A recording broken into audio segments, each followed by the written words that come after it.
তোমালোকে জানা নেকি যে সকলোতকৈ তীব্ৰ গতিত দৌৰিব পৰা জন্তুটোৰ নাম কি? আটাইতকৈ কঠিন পদাৰ্থ কোনটো?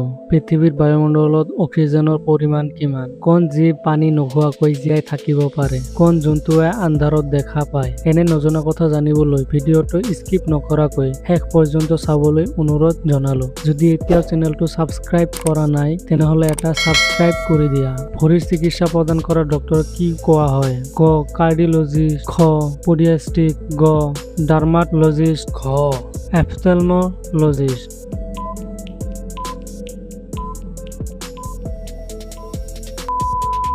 উত্তৰ পডিয়াট্ৰিষ্ট। ২ নম্বৰ, ডলফিনৰ পিঠিত থকা পাখিটোক কি কোৱা হয়? ক পেক্টৰেল ফিন, খ ডৰ্চেল ফিন, গ কেডুয়াল ফিন, ঘ পেলভিক ফিন।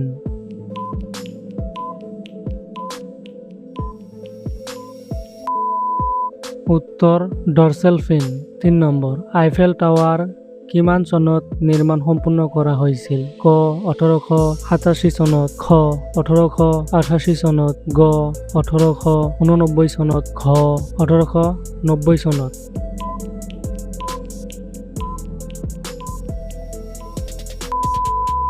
উত্তৰ ১৮৮৯ চনত। ৪ নম্বৰ, কোন জীৱ পানী নোখোৱাকৈ জীয়াই থাকিব পাৰে? ক উট, খ ৰেড কেংগাৰু, গ হাতী, ঘ কুকুৰ।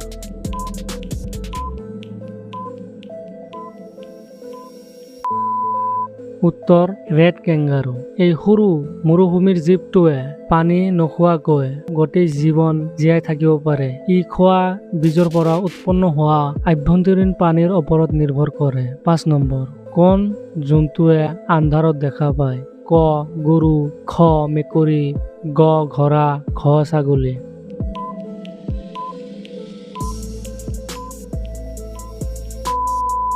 উত্তৰ মেকুৰী। ৬ নম্বৰ, ঘৰত থকা মাখিয়ে কিমানটা বেমাৰৰ বীজাণু বহন কৰিব পাৰে? ক ২০টা, খ ৫০টা, গ ১০০টা, ঘ ২০০টা।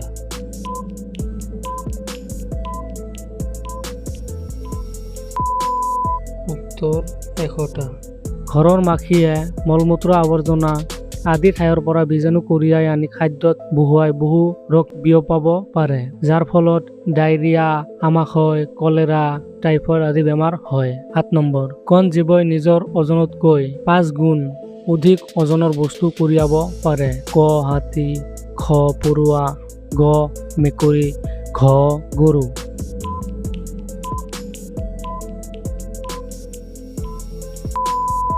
উত্তৰ পৰুৱা। ৮ নম্বৰ, সকলোতকৈ তীব্ৰ গতিত দৌৰিব পৰা জন্তুটোৰ নাম কি? ক সিংহ, খ চিতা, গ বাঘ, ঘ ঘোঁৰা।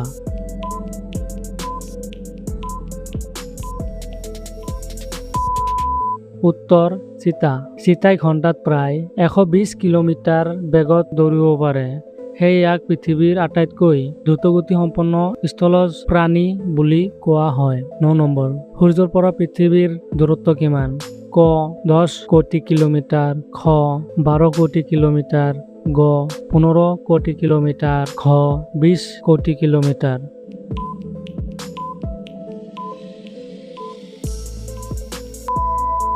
উত্তৰ ১৫ কোটি কিলোমিটাৰ।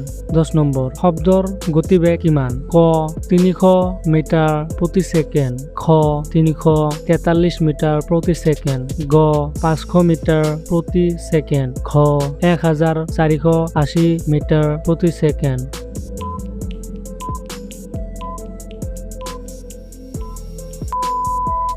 উত্তৰ ৩৪৩ মিটাৰ প্ৰতি ছেকেণ্ড। ১১ নম্বৰ, ৰাষ্ট্ৰীয় সংগীত গাবলৈ কিমান সময় লাগে? ক ৩০ ছেকেণ্ড, খ ৫২ ছেকেণ্ড, গ ৬০ ছেকেণ্ড, ঘ ৭৫ ছেকেণ্ড।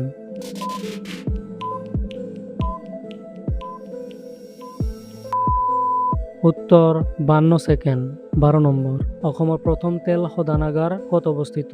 ক নুমলীগড়, খ বঙাইগাঁও, গ ডিগবৈ, ঘ গুৱাহাটী।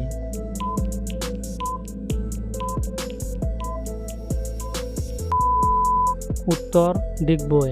ডিগবৈ তেল শোধনাগাৰ 1901 চনত স্থাপিত হৈছিল আৰু ই ভাৰতৰ আটাইতকৈ পুৰণি চলি থকা তেল শোধনাগাৰ। 13 নম্বৰ, বিশ্বৰ সৰ্বপ্ৰথম চলচ্চিত্ৰটোৰ নাম কি? ক দ্য জাজ ছিংগাৰ, খ এ ট্ৰিপ টু দ্য মুন, গ ৰাউণ্ড হে গাৰ্ডেন চিন, খ workers' living the Lumière factory.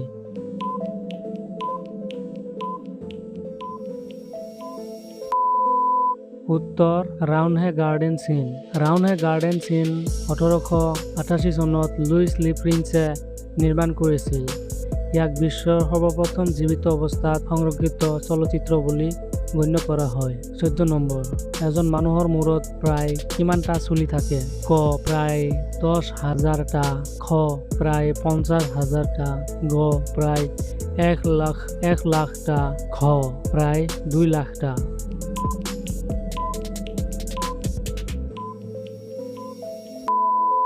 উত্তৰ প্ৰায় 1 লাখটা। 15 নম্বৰ, মানুহৰ ৰাজহাড়ত কিমানটা কাচিৰোকা থাকে? ক 26টা, খ 33টা, গ 36টা, ঘ 40টা।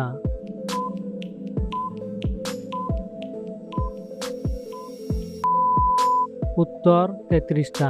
16 নম্বৰ, মানৱ শৰীৰত কিমানটা হাড় থাকে? ক 206টা, খ 208টা, গ 210টা, ঘ 212টা।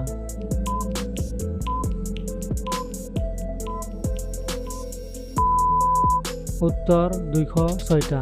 17 নম্বৰ, মানৱ শৰীৰৰ তেজৰ ৰং কিয় ৰঙা? ক প্লাজমাৰ বাবে, খ হিমোগ্লবিনৰ বাবে, গ পানীৰ বাবে, ঘ অক্সিজেনৰ বাবে।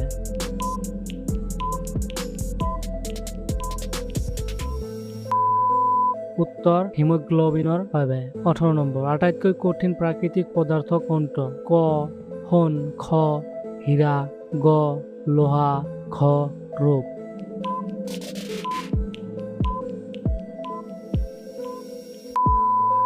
উত্তৰ হীৰা। 19 নম্বৰ, সূৰ্যৰ পোহৰৰ সহায়ত শৰীৰত কোনটো ভিটামিন উৎপন্ন হয়? ক ভিটামিন এ, খ ভিটামিন B12, গ ভিটামিন ডি, ঘ ভিটামিন চি।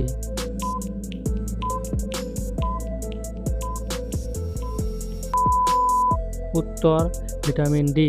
এই ভিটামিন ডি পুৱা 8 বজাৰ পৰা দুপৰীয়া 12 বজালৈ পোৱা যায়। 20 নম্বৰ, পৃথিৱীৰ বায়ুমণ্ডলত অক্সিজেনৰ পৰিমাণ কিমান? ক 21%, খ 50%, গ 35%, ঘ 10%।